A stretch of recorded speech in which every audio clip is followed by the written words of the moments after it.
Absence is the only presence that never disappoints. Listen closely. Closer. Do you hear that? It's the sound of nothing, the most seductive frequency known to the human heart. There's an old Romanian folktale about a prince who fell in love with his own echo. He shouted declarations of devotion into mountain caves until his voice grew hoarse. And when the echo finally stopped returning his calls, he realized he'd been in love with the silence between the words all along. The villagers found him years later, still sitting at the cave's mouth, having learned to speak in the language of gaps. You see, we've been lied to about love's architecture. They told us it was built from presence, from showing up, from being there, from the relentless availability of modern connection, where every thought can be texted, every moment documented, every silence filled with the anxious ping of read receipts. But here's what they didn't tell you in those fluorescent-lit therapy sessions or those motivational podcasts you play at 2x speed while jogging nowhere on a treadmill. Love doesn't live in the spaces we fill. It breeds in the voids we leave behind. Picture this. A man sits in a dimly lit apartment, the kind where the wallpaper peels like sunburned skin and the radiator coughs tuberculosis into the winter air. He's holding his phone, thumb hovering over her name. He's typed 17 different messages, each one deleted before the cursor could blink twice. The candle on his desk, vanilla and regret, flickers against a wine glass that's been empty for an hour, but still pressed to his lips like a prayer to forgotten gods. And in this moment of not sending, not reaching, not grasping, he becomes infinite. Schopenhauer understood this, sprawled in his Frankfurt study, surrounded by poodles and pessimism. He wrote that desire was suffering, and suffering was the only honest currency of existence. But what he discovered in his later years, what he whispered to his reflection in wine-dark moments, was that deliberate absence was the only revolution against desire's tyranny.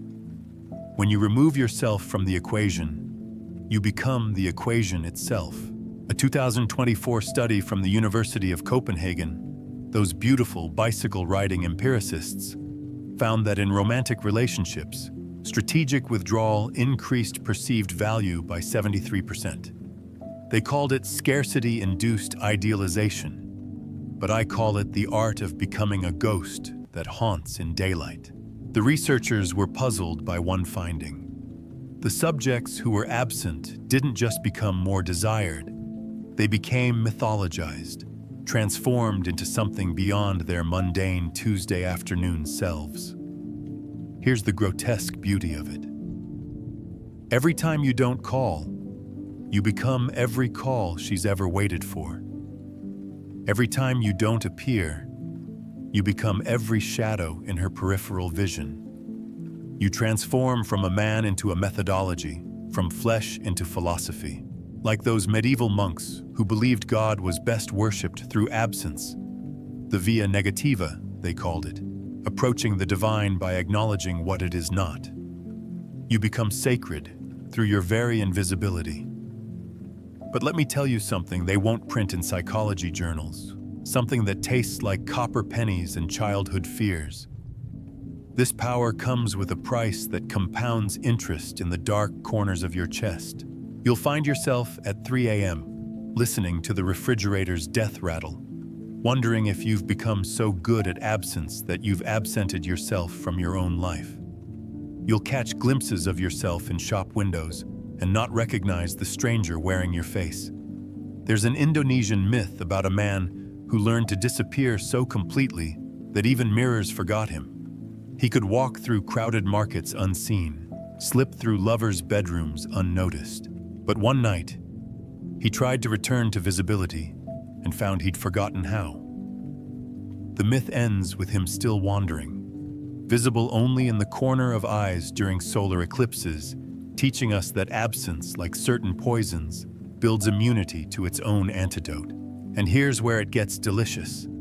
where the paradox starts eating its own tail, like that ancient Ouroboros carved into Egyptian tombs. The moment she starts thinking about you every night, constructing elaborate fantasies from the scaffolding of your absence, you'll feel it. You'll feel it in the way coffee tastes sharper, the way shadows fall different, the way silence stops being empty and starts being full. You'll know you've succeeded when your absence becomes more present than other men's presence. Tell me something, and be honest. Though honesty is just another form of self-deception we've agreed to call virtue, when was the last time someone's absence made you more aware of your own heartbeat? When did someone's not being there feel more real than the person sitting across from you at dinner, chewing their salad with the mechanical precision of the terminally bored?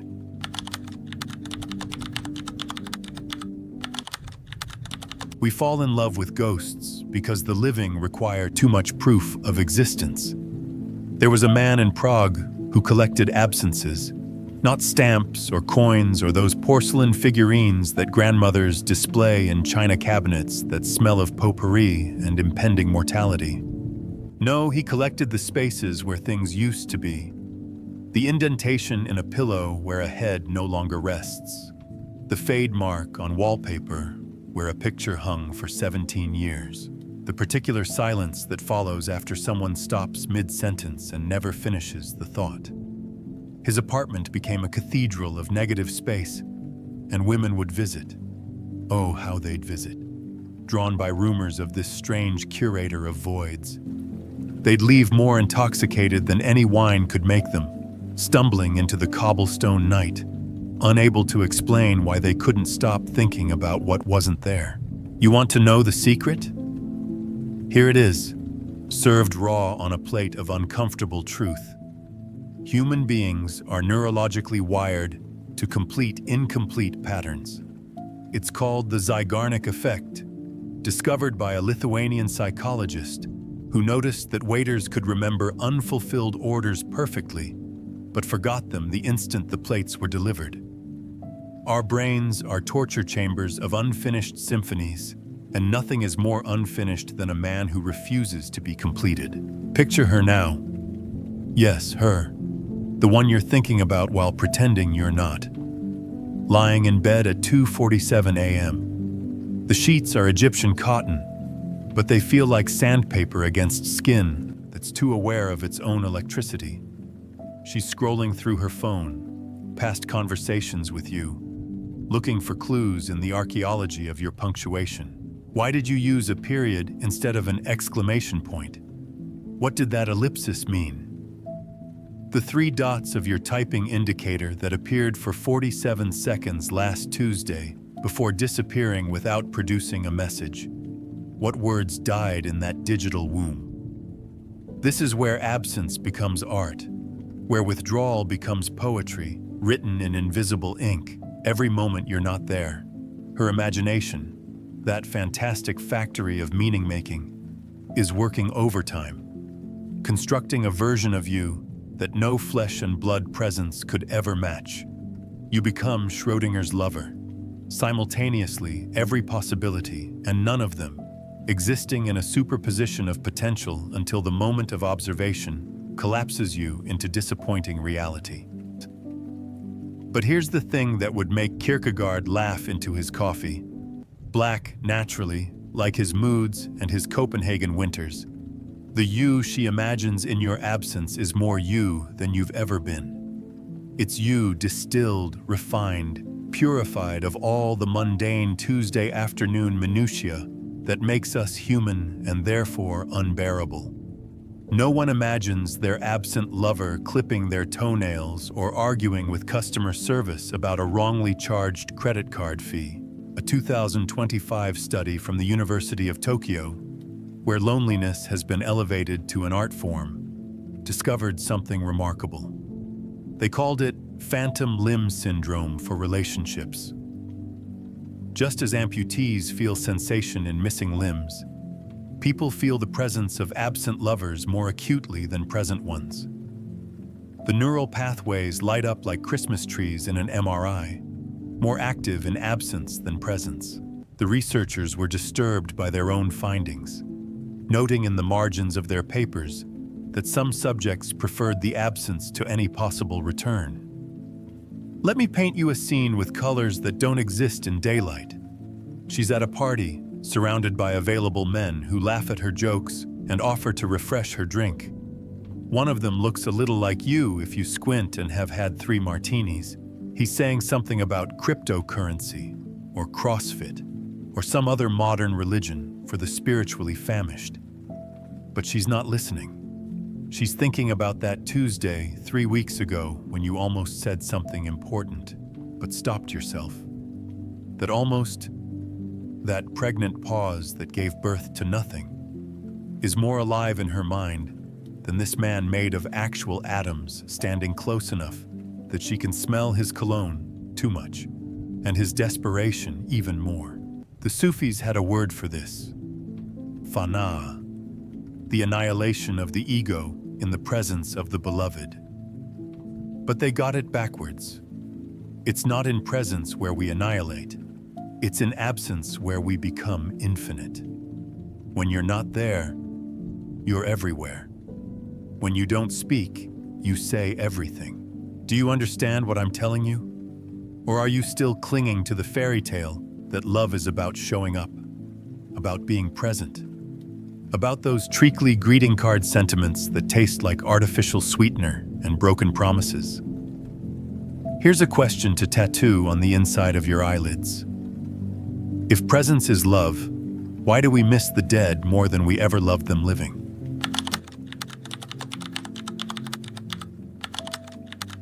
The most fertile soil is the one that refuses every seed.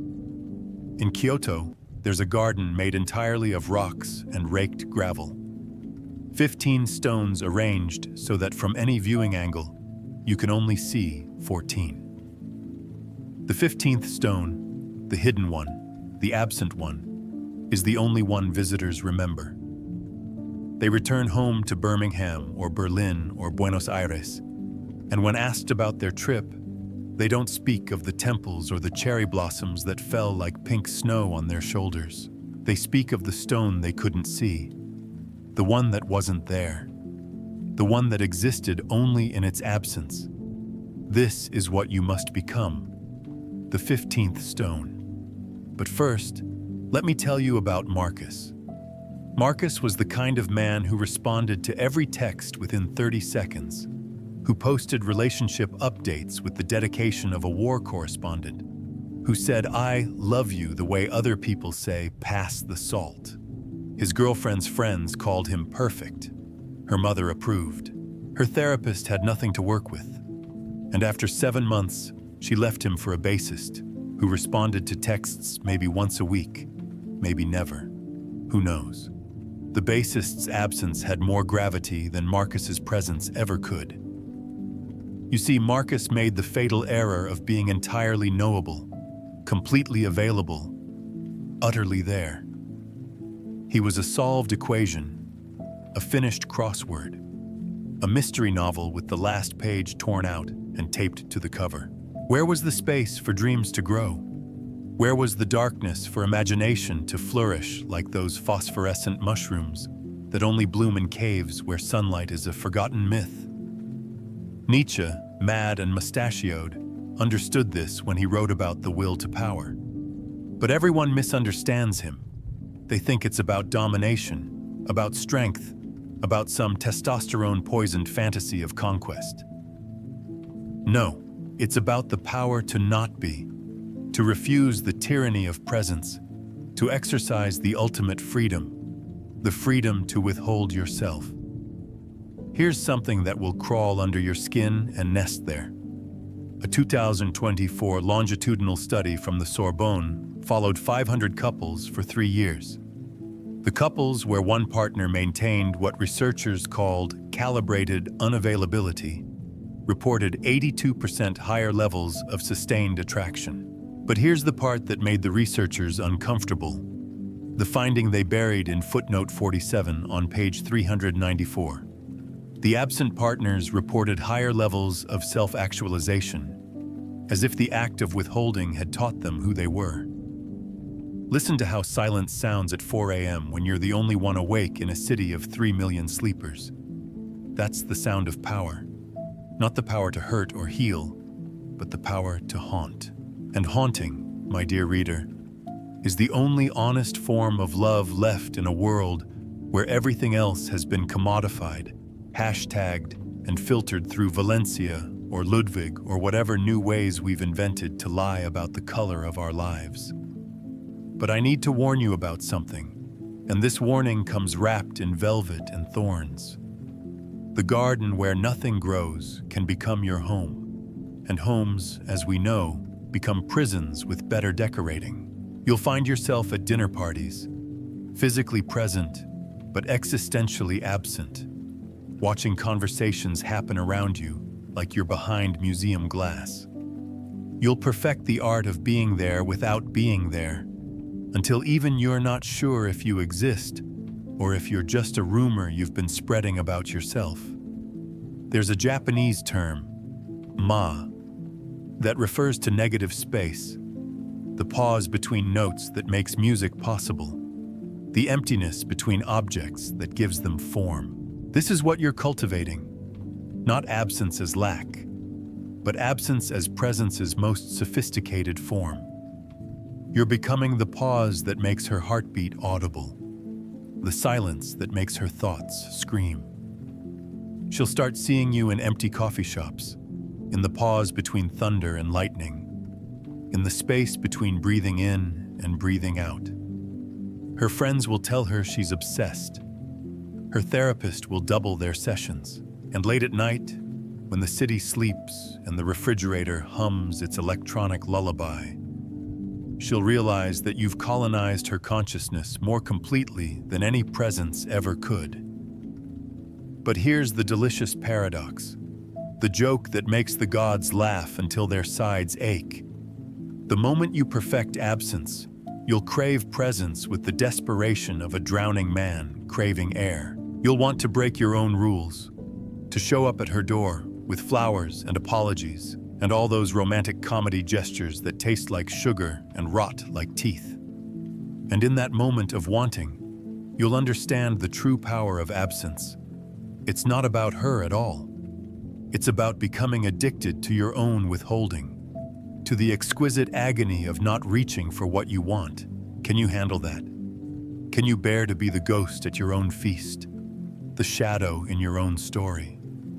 Or will you break, like they all break, rushing back into presence like a child running from the dark?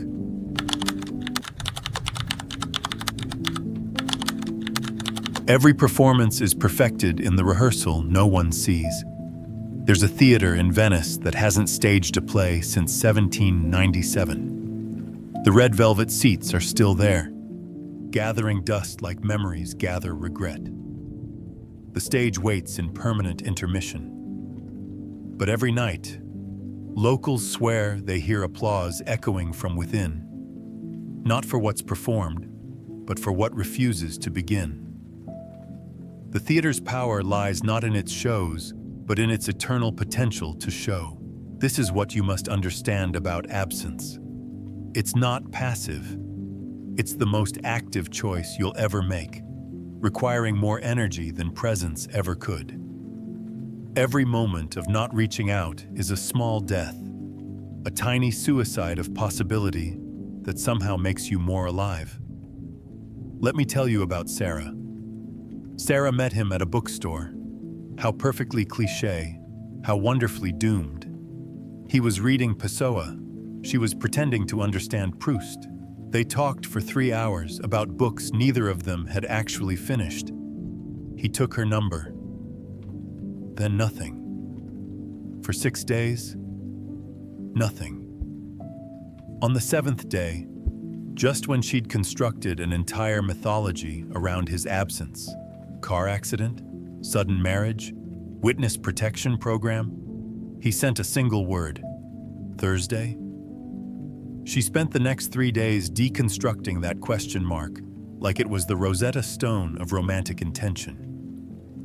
Her group chat became a symposium of textual analysis, That question mark consumed more of her consciousness than her actual job, her actual life, her actual breathing. Thursday came. He didn't show. Friday. A text. Perfect. Nothing else. No explanation. No apology.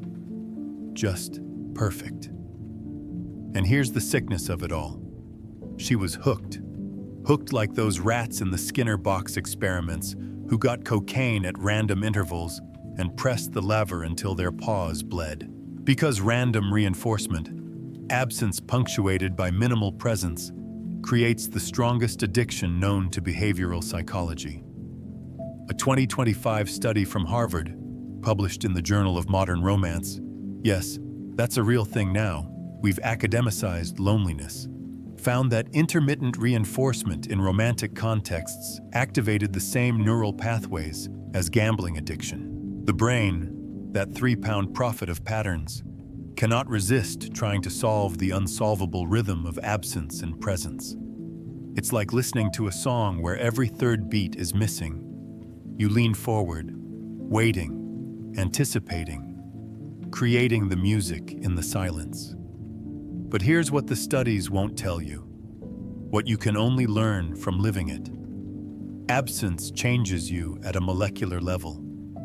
You start to feel your own edges, the boundaries of where you end and the world begins. Most people live their entire lives without knowing their own outline, bleeding into every relationship like watercolors in rain. But when you practice absence, you become sharp, defined, singular. You become the knife, not the wound. Kierkegaard wrote that anxiety is the dizziness of freedom, but he was wrong. Absence is the dizziness of freedom. It's standing at the edge of every possibility and choosing none of them, not from fear, but from the intoxicating power of potential energy. You become a loaded gun that never fires, and everyone around you can feel the possibility of the bullet. She's thinking about you right now.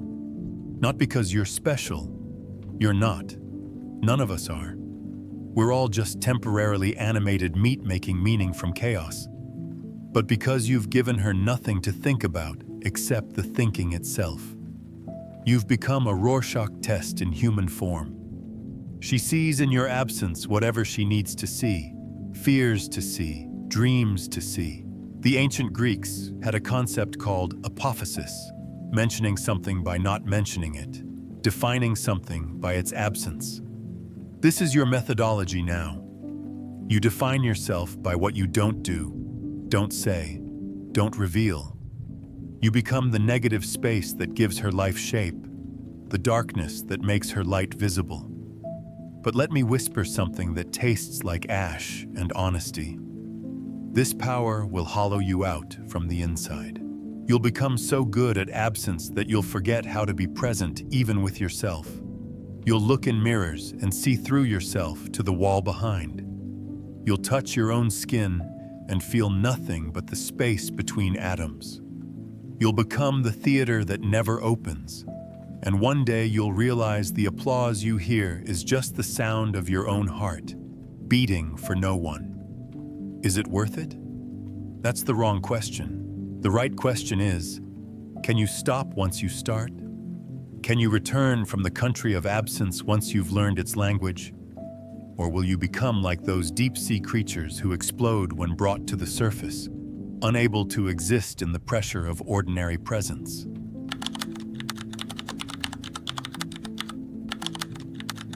The man who holds nothing cannot have anything taken from him. This is where I'm supposed to tie it all together with a bow made of wisdom and hope. This is where the music swells and the credits roll, and you walk away feeling like you've learned something that will change your life. But I'm going to do something else. I'm going to tell you why everything I've told you is both true and a lie, both medicine and poison, both the answer and the reason you're asking the question in the first place. There's a monastery in Tibet where monks spend 17 years learning to hold nothing. Not metaphorically, literally. They practice opening their hands and letting everything fall through. Water, sand, gold coins, love letters, photographs of dead mothers. Everything. By year 17, they've learned that empty hands are the only hands that can truly hold anything, because they hold the space where anything could be. This is the final paradox of absence. It only works when you're not using it to work. You see, every man reading this, listening to these words in the dark cave of his loneliness, thinks he's found a strategy, a technique, a way to make her think about him every night. And yes, absence will do that. She will think about you. She'll think about you while she's brushing her teeth, while she's in meetings, while she's making love to someone else who had the courage to be present. She'll think about you the way we think about dead friends, with a mixture of longing and relief that they're gone. But here's what Schopenhauer knew when he died alone with his poodles. The will to power through absence is still just will, still just desire dressed in the costume of its opposite. You're still reaching, still grasping, still needing. You've just learned to do it with phantom limbs. The 2025 research from the Institute of Human Connection in Stockholm, ironic, studying connection in the suicide capital of the world, discovered something that made them question everything. The men who practiced strategic absence in relationships reported feeling more alone than when they were actually alone. They had created a prison of their own withholding, where every moment of absence was actually a presence. The presence of effort, of calculation, of the exhausting performance of not performing. Let me tell you how this ends, because all stories end the same way, with silence. You'll perfect the art of absence until you become absence itself. She'll think about you every night until she doesn't. One day, she'll wake up and realize that the space you occupied in her mind has healed over like a piercing that's been left empty too long. And you'll be sitting in a room somewhere, holding your phone, having forgotten how to reach out, even if you wanted to. But wait, there's something else. Something I haven't told you. Something that crawls out from under the philosophy and psychology and bitter poetry. Sometimes, not often, but sometimes, absence isn't about power or control or making her think about you. Sometimes it's about something much simpler and much more terrifying. Saving yourself. Sometimes you withdraw not to be missed, but to miss yourself. To remember who you were before you became a series of responses to someone else's needs. Sometimes absence is the only honest thing left in a world that demands constant performance, constant availability, constant proof that you exist. There's a man in Montreal who disappeared for 3 months. No explanation, no forwarding address. When he came back, his girlfriend asked him where he'd been. He said, "I went to find out if I existed when no one was watching."